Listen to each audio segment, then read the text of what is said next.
Are you looking for a podcast where you can hear from real people regarding their real dental drama? If so, then you've come to the right place. Join hosts Bethany Petty and Dr. Rena Kuba as we dive into the solutions we've created and the mistakes we've made while managing dental drama. Let's get started. Today is the day. It's subscription day. Don't miss out on the opportunity to join with other elite professionals and take your career to the next level. Before you go any further in today's episode, pause, go to the show notes, look for the subscription link, and sign up. By the way, if you're an Apple user, we would recommend that you go directly to the website to sign up so that you can avoid some additional iOS fees. Level 1 members, you get immediate access to the bonus episode that is already available.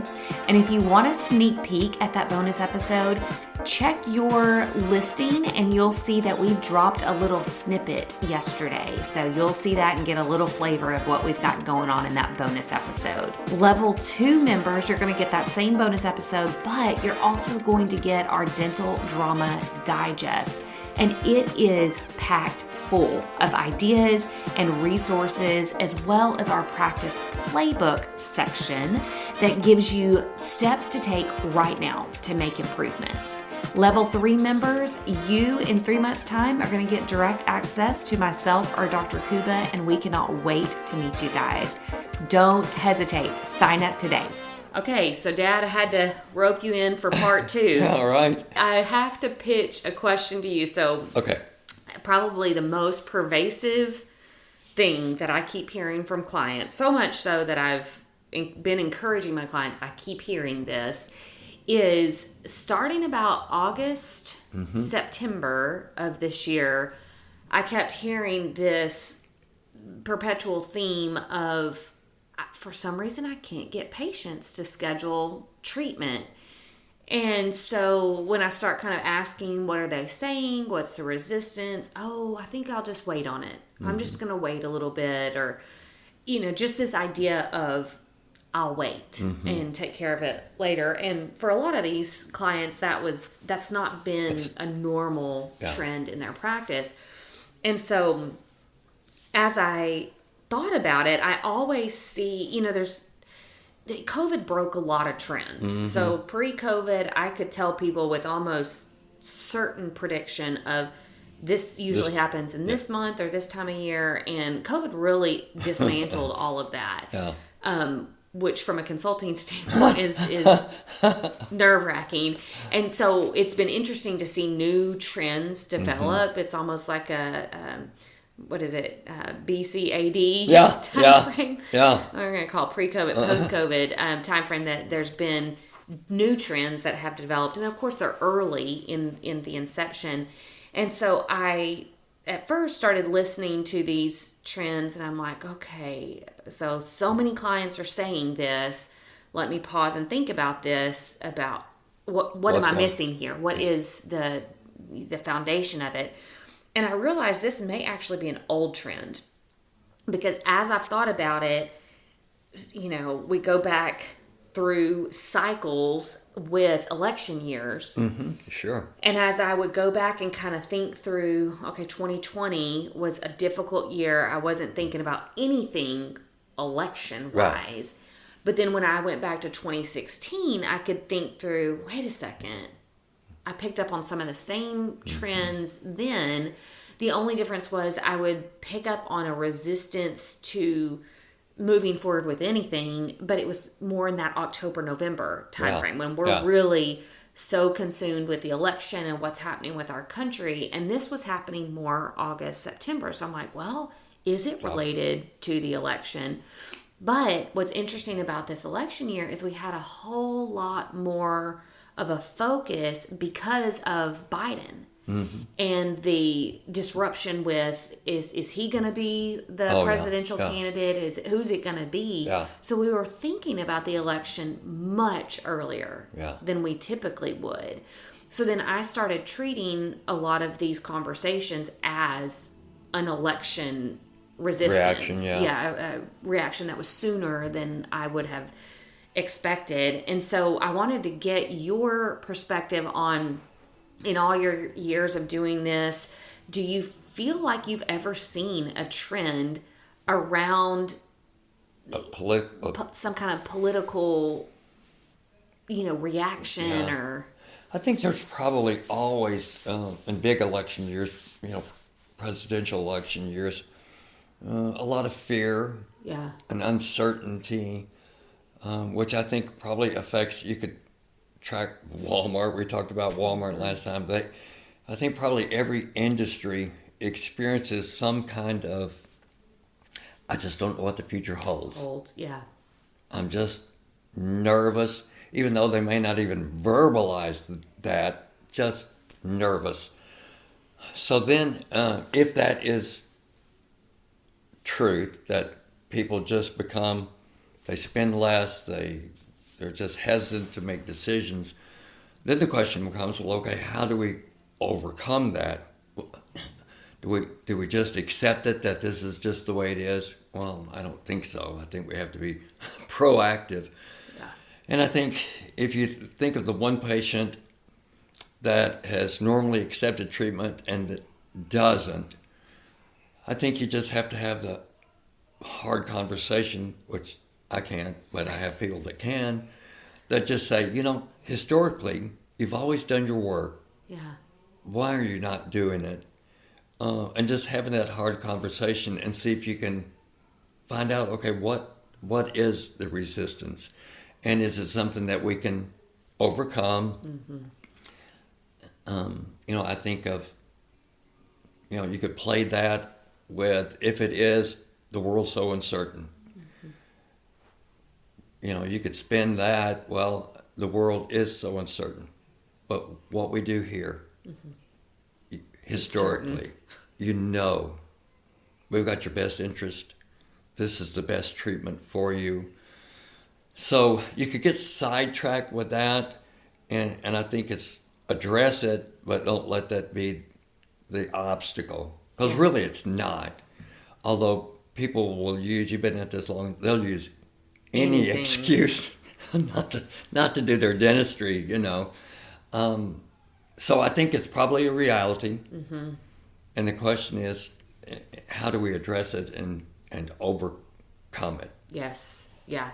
I think you're exactly right that oftentimes we haven't done a good job in the dental field of when a patient isn't moving forward with treatment, whether it's an election. Asking why. Why not? We just accept it. Yeah. Okay, well. Because we don't want to, and again, I wouldn't be this person either. We don't really, we're afraid to ask why. Mm-hmm. Yeah.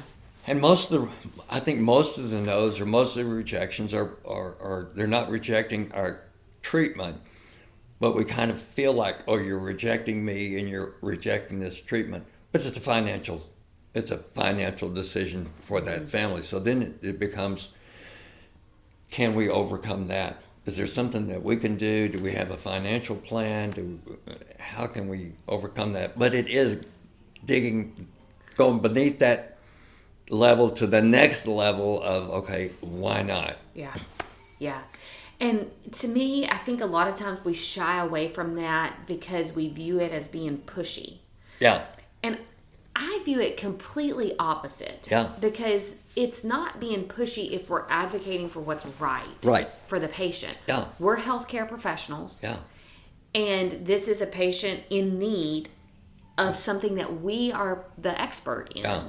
And so if they push back and say, oh, I know, doc, that I need that, but I think I'm going to wait on that. Yeah. And then us as the advocate and as the expert in dentistry go, well, okay, talk to Sally at the front. She can schedule you after the beginning of the year. What we've said to that patient is actually what I just talked to you about. It's not important. Yeah. You can wait. Yeah. It's fine. Yeah. And we think that we're doing the right thing by kind of backing away because we don't want to pressure the patient. But what we've actually done is we've reinforced the idea that this is not important. Yeah. And therefore, we have de-advocated for them. Oh, yeah. We're actually doing harm to them if we are which I feel like everybody that's going to listen to this episode is an ethical, honest, moral, proposing what is right for this patient, then we are actually de-advocating for them. Because what do you think in the next 6 months when they come in, are they going to be any more motivated? Well, no, you let me slide last time. Yes. But it is hard, and again, you got to surround yourself with people that can take it to that next level. And in our office, we've talked about Melissa before. Yeah. That she is, we call her the closer, because she loves to go to that next level. Mm-hmm. She's just wired that way. And she can just go in. I know we've shared this. I'll leave. We'll talk about treatment, and I'll say, hey, Melissa's going to come in and talk about the money. Yeah. I'll just say that. She's going to talk about the money. Whether you have insurance or don't have, she's just going to come and talk to you about it, and then let's see what we want to do. And I'm out. And Melissa will come in, and she will say, this is what we think. This is the treatment. This is the money. And she just doesn't say another word. Yeah. She will not say the next word. Yeah. It doesn't matter how long that patient sits there. She's not going to be the next one to talk. I could not do that. You'd be crawling out of your own skin. I'd be like, here, let me just pay for it. I think you ought to have it. I think God told me to pay for it.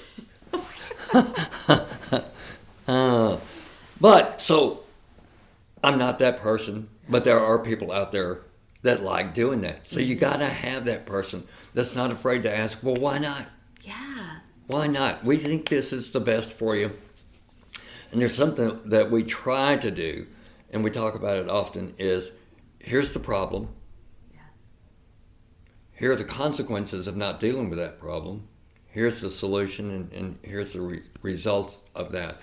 So we try to keep, we have a relatively new hygienist, and we had to have this conversation because I noticed we would have a treatment, she would have a patient, and there would be pre-existing treatment that wasn't done. Mm. And she was just not even addressing that. She was just looking at new stuff. And I was telling her the same thing. If we proposed it before, the problem hasn't gone away. So you've got to say, hey, there was a problem before that we haven't resolved. And again, that doesn't mean they're always going to do it, but we have to keep going back. The problem has not been resolved. Mm-hmm. Now is the time. And again, it comes back to ethics, and I think the majority of the people in our field are ethical, and we're just proposing, again, this is the right thing for you at the right time. Yeah. If you don't want to do it, why not? Why not? Yeah. And if it's money, let's see if we can resolve that issue. If it's, I don't believe you, then maybe you need to go somewhere else. Go somewhere where you do believe them. Yeah, it's finding out what is the barrier to this. How can we resolve that? Can we resolve that barrier? Yeah. But we can't even attempt to resolve it without the conversation of can I ask what's preventing you from moving forward with this? And some of those things are beyond, like if it's global, if it's nationwide, you just have to say, this is not new, the world has always just been, it's a crazy year, but we can't let that dictate what we do, what's best for ourselves. Yeah. Don't let this personally impact your health. It's interesting because I feel like every election year, when I look back at it, you hear some real interesting, thought processes of people. And so I was sitting with one client that we were talking about this trend, that he's been seeing in his practice. And he said, I just have heard some really interesting things. Like I've got one that when I started talking about the crown that he needed, he started talking about the dry food goods that he's been storing. He's got this, secured a weapon. He was like, it just turned into a really interesting conversation. And I think there is a segment of the population that is, for whatever reason, probably every election year, but this year in particular has been spicy. Yeah. And so they have gone to, the world's ending. Yeah. The United States is collapsing. And we hear that and we're like, that's a little far-fetched. Yeah. But you have to meet people where they are. Yeah.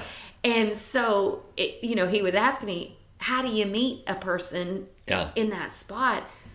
And I said, you paint a scenario of how when the world collapses, the last thing you want to have is a toothache. I know. That's exactly what I think. Who's going to take that tooth out? Who's going to do the root canal? If everybody's blown to bits and you're the only survivor. The last thing you want is to have a toothache in that moment. And again, that sounds, funny as we talk about it. But if that is the patient's hesitation, like I can't even think about that because I'm thinking about my dry good, storage capacity and how many years I can feed myself. You go, okay, this is what we're working with. Yeah. Let me paint a scenario that would be helpful. Yeah. Because God forbid, if that does happen, I sure the heck don't want this man having a toothache in the midst of Armageddon, you know? So, yeah, I think we got to ask the question that gets us to that deeper conversation. And there just may be radicals out there that you're never going to reach them. And you're like, okay, next. Moving on. Next. I tried my best. Yeah. But I think it is the right thing to do is to find out why. Mm-hmm. Get below and the surface. Can I help you navigate through this? And I think sometimes it really is a look at, treatment acceptance in general. I think that when you have a trend that is resurfaced at this point in my mind, it's such a finite period of time, but it gives us a really good lesson into people have to be really in the right frame of mind to purchase anything. Right. Whether that's, root canal and a crown, or whether that's a car or, a house or whatever. There really is this kind of mode they have to be in where they're mentally prepared to make that purchasing decision. Yeah. And so we do have, I believe, a responsibility to help that patient get to a point where they're ready. And if there's a lot of clutter and insecurity, and it's affecting their thought process, and they really can't focus. I like that analogy. We've just got to help them narrow that we're not talking about the whole world. Can we just talk about your mouth? Yeah. And what's best for you? Yeah. And getting them to that point where they can focus on themselves for that moment. And I think election years, in my mind, I was asking my husband before we started this podcast, I'm like, he loves economics and studies everything. And I'm like, so have they done any research on election years and purchasing and all of that? So he mentioned that they've looked more into, there's stalls in the stock market that they can perceive during election times or around election times. But he said, I don't know that they've looked too much into like consumer buying habits. And so there may exist. Research may exist out there, but I think the subjective evidence of just daily living, and you kind of break it down to this little microcosm of the dental field that we have, and I for sure can see that there's something that changes in the consumer mind, at least towards dentistry. And particularly depending on your patients, because you'll have some patients that are intimately involved every day. They're watching and listening. And then others, like myself, that, I don't need that every day. I don't want it every day. But it reminded me of a story of how people react. So your mother's good friend Karen called her and said, there's been over on the East Coast, they were not boycotting. What is the people that bring in all the stuff off the ships? Yes. Anyway, where they wouldn't they wouldn't take the products off or something like that. What is the that union called? over there? Oh, crazy. So anyway, So, you know, if you've got all these 100 ships out there waiting to bring products in, so Karen calls your mom and says, you need to get online, get on Amazon, and order as much toilet tissue as you can, because those ships are stuck out there, and we're not going to get toilet tissue.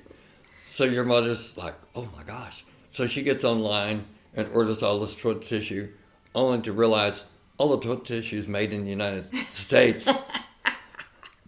So you have patients that come in that are worried about toilet tissue when it's really not even an issue. Yeah. So some of those things, maybe we can clarify that, hey, maybe that's not going to be such a big issue. But also, too, you know, patients will use any excuse to postpone treatment. Yes. And finding out that why. And it again goes back to why don't you want to do it? This is the best thing for you. Yeah. And again, it's either a money issue or every once in a while it could be a trust issue. Yeah. And really, you know, it's hard to say, but you don't need those people anyway. Right. Because they're never going to talk great about you out in public anyway. So sometimes it's like, well, I think you ought to get another opinion. If you don't believe, just get another opinion. I agree. And through the years, so many times we've said that to someone, or they've left on their own. A lot of times they come back. Yes. It's because worth it to send them off. I think, and they come back with a different attitude. They're better. It's sad at the time. You're like, Mom, what did we do? And I've made those phone calls. What did we do? Yeah. You know, why did you leave? Yeah. But I think if you're just practicing like all of your clients are, ethically trying to do what's best, that's all you can do. That's all you can do. Some people aren't going to like you. Yeah, it's just part of it. And that's okay.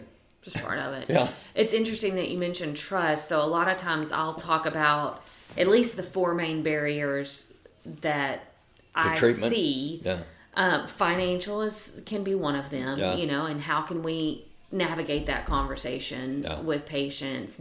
Have we thought through financial options that we're willing to offer? Trust is another one that's probably the hardest to overcome. Right. And honestly, you know, we can show all the evidence. I think pictures are worth 1,000 words. We can show them what we're seeing. But beyond that, it very well could be go talk to somebody else first. Yeah. As a matter of fact, it's a prerequisite. Before I do anything in your mouth, I want you to go seek a second opinion, because that can foster trust. Yeah. Also, fear.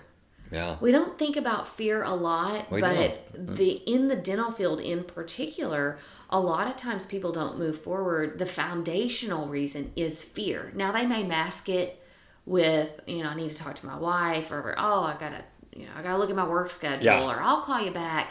So they're very benign responses, and it's hard to really understand why they're delaying, and they're just embarrassed to say that I get totally freaked out. Now, some are very vocal with their fear, you know, and they remind you multiple times throughout the appointment how scared they are. But a lot of people, the base reason is fear. Yeah. And so there's so many comfort measures that we can offer, but because they're not bringing that up, we don't talk about it. Yeah. Because they brought up money. Yeah. And so we spend all of our time talking about that barrier when actually the foundational is fear. I think you're absolutely right. So that's a big one. And then time is another one that people truly do have time restrictions. I know for me, it's incredibly hard to get an appointment scheduled. I work 5 days a week. I don't very rarely take a day off. And so, you know, if I've got something that pops up, I had a surgery, as you know, at the beginning of the year. Yeah. And the hardest part for me was picking when I could be off for a week of work. Yeah. And how much that was going to impact my schedule after surgery for the next 2 or 3 months. I was going to be making up for that week off. And so I was, fear was certainly there. I sure the heck didn't want to have surgery.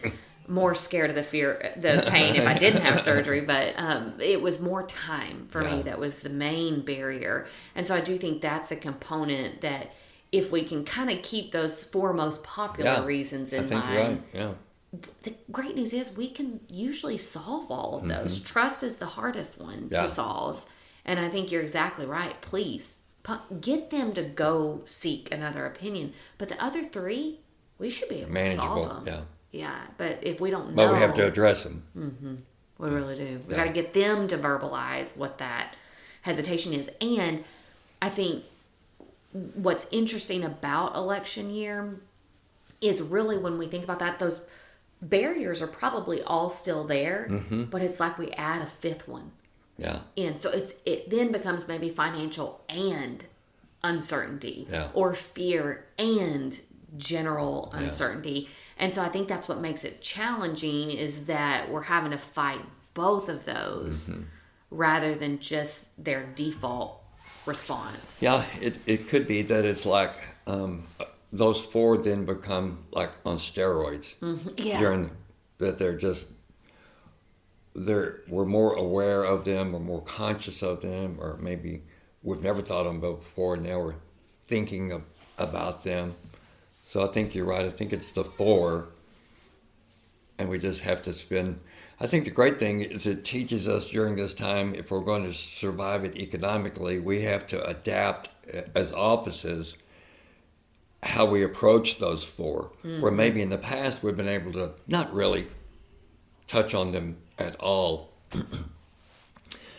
But now we have to, and it really ultimately makes us better practitioners. Yeah, I agree. Better caregivers, because now we're asking deeper questions and helping us understand people better. So that only helps us with the next patient and the next patient. So it's an evolution. It makes us better advocates. Yeah. I think there's a concept that I talk about a lot called feast or famine. Yeah. And so, shortly after COVID, when I couldn't predict a darn thing, my clients, I would have some clients that are like, oh my gosh, I can't keep up with the dentistry. And I'd say feast or famine. Yeah. It's feast right now. We got to prepare for a famine. Yeah. So I don't know when that famine's going to hit. I used to be able to tell you. Yeah. I can't tell you anymore. So let's just feast while we can feast. Yeah. And then we'll have some stored up for the famine. Yeah. And I think what the famine teaches us is there's not this, when we are in the feast mode, there's a lot we don't have to worry about, because we've got plenty coming at our doorstep. We can just take off the top surface level stuff, and we are not only surviving, we're thriving in that. We've got excess, we can waste it, and so it creates a comfort, and we don't have to work real hard for what we've got, because there's plenty coming to us just naturally. The famine teaches us a whole different mindset, which is we got to scrape the bottom of the barrel. We got to save every weed, we've got to really pull our resources together to survive, not thrive. We're just, we got to hit the basics. And I think in that we do become smarter. Yeah. And we develop skills that will serve us well for the lifetime of a practice. Yeah. But if we're just still in the famine, being on feast mode mentality, you'll starve. You'll go from famine to dying. But it's a cycle. And the crazy thing about human nature is we learn those truths, those things in the feast. Then when we get in the famine, we learn those things in the famine, that the changes we have to make. Then we get in the feast again, and we get lazy again. It's just, we're so predictable. We're so predictable. Yeah.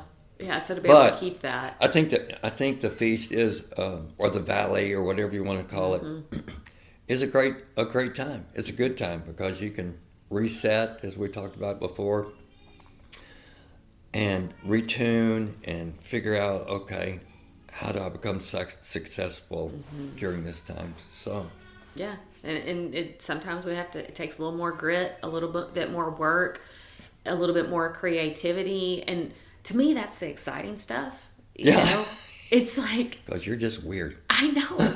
I'm like, it's a problem. Let's solve this problem.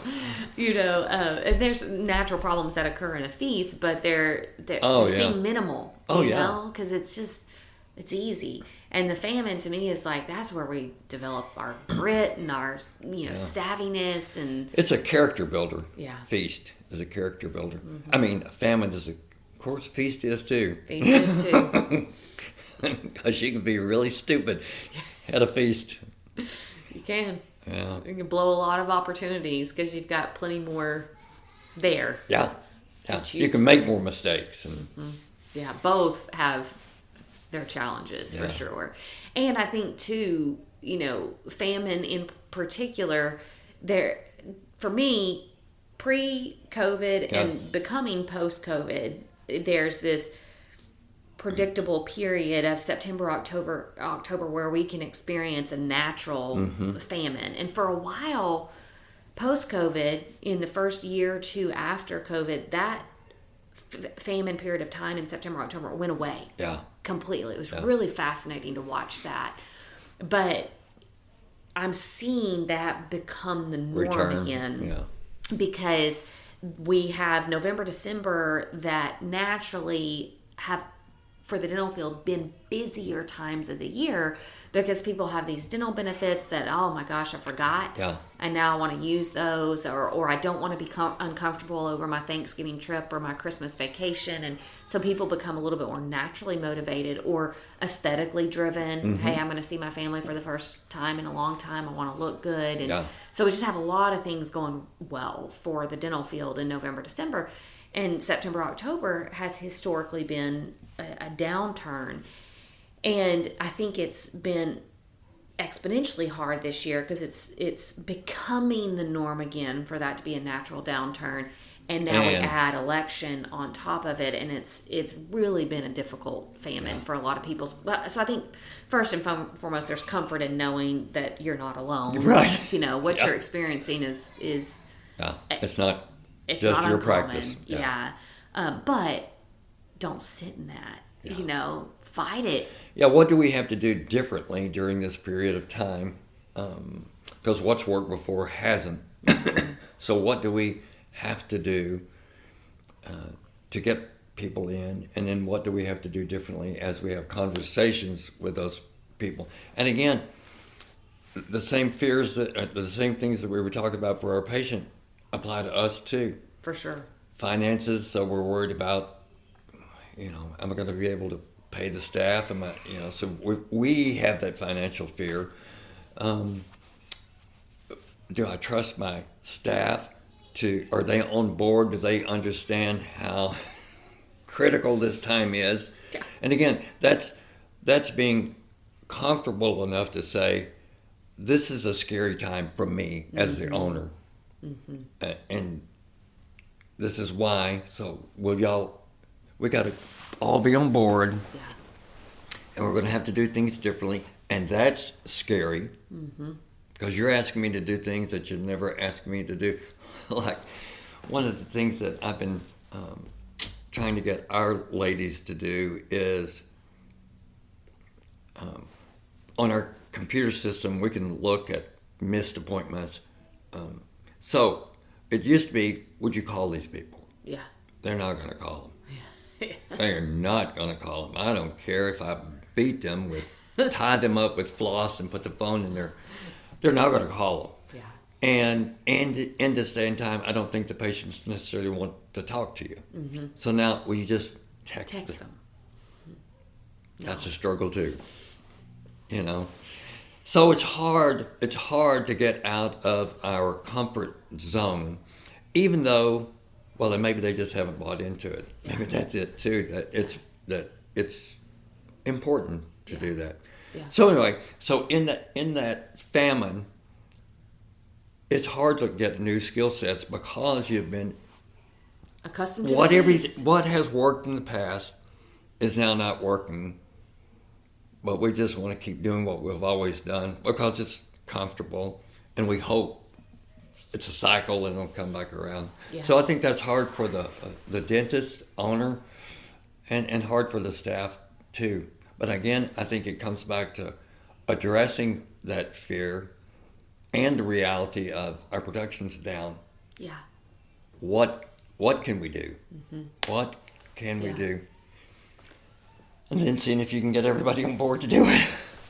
And it's turning them loose to come up with some creative solutions, you know. And I do think that's such an important point that you bring up is sometimes we just have to work differently and harder. Yeah. You know, I think of an actual famine. My guess is, you know, we would go back to biblical times, and they were traveling to different countries, the countries that did have food. They were having to make long journeys to go and get this, you know, enough grain to bring back and feed their family for a month. And so it is a harder work. And so when we look at things like texting patients or calling them, it's hard. There's nothing easy about that, but we're going and finding the food. Right. And I think if we've got the right mindset about it, which is, yes, this is beneficial for us. It feeds our practice. It feeds our team.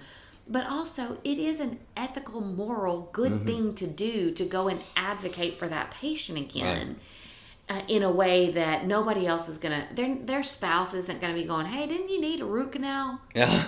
You should probably go and get that done. Yeah. You know, unless they're throbbing in pain, the spouse isn't going to think to advocate for them because they've got enough life worries for themselves. A parent isn't usually, you know, advocating or thinking about that until their child's in pain. Right.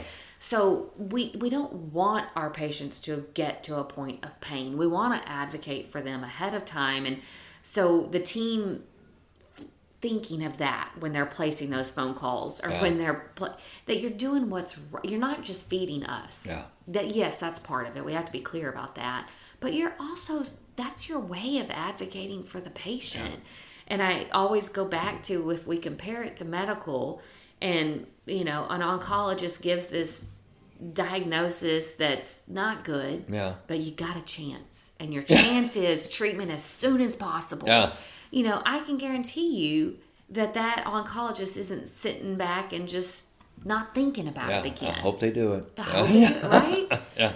So we've got to, even though it's obviously not usually as life-threatening in dental, it still is important for the patient's health. And so I think, you know, reminding your team of that, but then also letting them come up with their own, how do you want to go hunt for food? Yeah.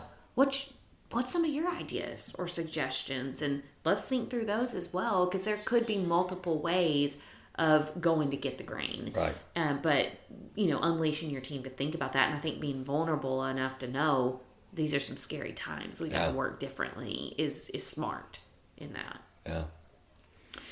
Yeah. And you may not have a team that comes up with ideas, so you may have to go outside the office to someone like you that, like, you got any ideas? Yeah, what can I do? Because we have no ideas. We're brain dead.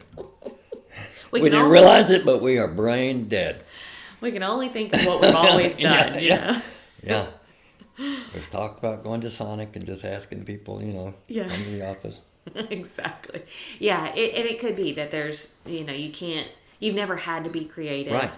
And so you really can't think of what to do. So, Depends on what your team is made up. You may not have any, like we talked about before, visionaries or people that have ideas. So you may have to have help. Yeah, and that's okay. If you don't have the ideas and your team don't just sit back and starve, you know. Yeah. Boy, I hope the feast comes back. I hope we're not dead before it comes back. Yeah, go fight for it. So anyway, long story short, there's uncertainty in the world. But we don't have to just sit back and take it. Yeah. But it would be great if you had someone on your team that can address those fears and the why are you rejecting treatment. Find out the why. Because it's more likely that we can, again, answer that why. Yeah. And not always. We're not going to hit it 100%. But again, I think it's our responsibility. Oh, you don't want to have the root canal? Well, okay, fine. Yeah. We can't do that. Can't do that. And take tips from Melissa on your team. You know, ask the deeper questions of, can I ask you what's holding you back? Or and wait. No, I wish you could watch her. I'm uncomfortable out in the hallway. My butt's tight. I'm like, oh my gosh, I could never ask that. But if you wait long enough, the answer will come. And listen well when the patient does speak, you know, to hear what they're saying. Ask follow-up questions if you need to ask follow-up questions. But sometimes, you know, we get so eager for an answer, and that silence has been so deafening that the first thing they say, we're like, oh, I got a solution for you. I can latch on to that. No. Just listen. Just listen. And as they talk, it'll become evident what their barrier is, and we can start advocating for them on how can we solve that barrier? How can we overcome that? So, yeah. And I think maybe, I don't know if your guys and gals have this problem, but, you know, I always think, well, I know the answer, you know, clinically. And so I give the answer clinically, and I think, and I've talked about this before, that I've done a great job. Yeah. In my mind, I'm thinking, this is clear, I've kept it simple. But then I'll just say, okay, I'm going to leave the room. I've done my best, and Sherry here is going to tell you exactly what I said. Yeah. Because I know, you know, teasing, I'll say, I know nothing I said made any sense, although it was a great job. And then just leave. So, I've really put, as we talked about things like trust. Yeah. Man, I just trust my team, because I really am, and I don't say this, I really probably am the weakest link. You know, I've said this before, I'm the mechanic. Yeah. I can get into the engine and, you know, fix things, but everyone else makes it possible for me to work on that engine. Yeah, exactly. I'm the mechanic. And so I do things that they legally can't do, but everything else. Yeah, they're the pros. I can't tell you when I've made a temporary crown. Yeah. And you wouldn't want me to. Because now they're so dang good at it. They are so good at it. You know, sometimes I'll think, man, it's going to be tough for the lab to improve on this. Maybe you shouldn't try so hard, you know. Wow. So, and again, part of that, I think, is age-related. So some of your younger docs are going to feel responsible. So maybe I'm just tired. And now you're like, it's a willing. great thing. Like, do it. I don't care, you know. But it is a sweet spot. It's a nice place to do, because you can be more productive. You can. If I do exactly what I legally and ethically have to do and leave the rest, I can go somewhere else and do something. Well, and then they bring a freshness to that task. Yeah. Right? Because when you are the mechanic and you're doing everything, they get bored. Yeah. They're like, I suck spit. How did I get to this spot in my life? I'm just sucking spit and blood. I never had a dream for my life, but this was not it. This was, if I had a dream, this wasn't it. So yeah, I think they like more responsibility. And I wish in Arkansas, I don't know what it is in Texas, that they would give more expanded duties to our dental assistants. Yeah. But, you know. Pretty restricted. Because I feel like my team assistants could probably do better with fillings than I do. Yeah. Let me prep it. Yeah. You pack it in. Yeah. Yeah. But that's not true for Arkansas. There's some states where there are expanded functions like that. Yeah, Texas. But just imagine how profitable or how busy you could be if all you had to do was prep and then walk out of the room. Yeah. Yeah. So for those of you in that state, enjoy it. God bless you. Congratulations. We're envious. It's not. It'll never happen in Arkansas, or probably never in Texas. No, it won't. Never I don't think happen. it will. So, no. So yeah, lean on your team. But yeah, basically lean on your team. Let them do their thing. So, I feel like those are some good tips for this period of time. And this is straight up in the middle of October. This too will pass. Yeah. Everything is cyclical, and when you're in the famine, you think, oh my gosh, forever. Yeah. And there are different periods of famine, but I think you were so smart. Prepare for the famine. Mm-hmm. Prepare for the famine. Store up while you can, and enjoy the fruits of that period of time. Be smart with the fruits, and then use the famine to sharpen those skills. Yeah. And if you're prepared for the famine, then you can be a source for other people. Yeah. Yes. But if you're not, you can be of no benefit. You're struggling You're like starving everyone just else. with the rest Yeah. of them. Yeah. So it's just wisdom there, to not just, as we talked about the feast, of not just blowing it, Yeah. but realize there's probably a famine in my lifetime. Mm-hmm. Let me prepare for it. Be prepared. And I can be a blessing to other people too. During that time, yeah. I love it. Well, thanks for chatting with me again. I love the new office. I know. It's feeling pretty good. And I'm glad I got to break it in. I know. Well, you got to move it in, so you... Yes, yeah, that's true. It's only fair that you get to break it in. You lifted every piece of furniture up in this room, I think we're going to brunch now, aren't we? Oh, yeah. Can't Kids wait. are ready. Love you. Love you. Thanks for joining the conversation today. We hope that you are comforted in knowing that you are not alone, but we also hope that you're walking away with some really great tips and tricks to try in your practice. We value your feedback, so please take a few moments to rate and review the podcast. Finally, we want to make sure that we're covering the topics that matter to you. So track us down on Facebook, Instagram, and Twitter, and let us know what topics you want us to cover. As always, please know that we are rooting for you today as you manage your dental drama.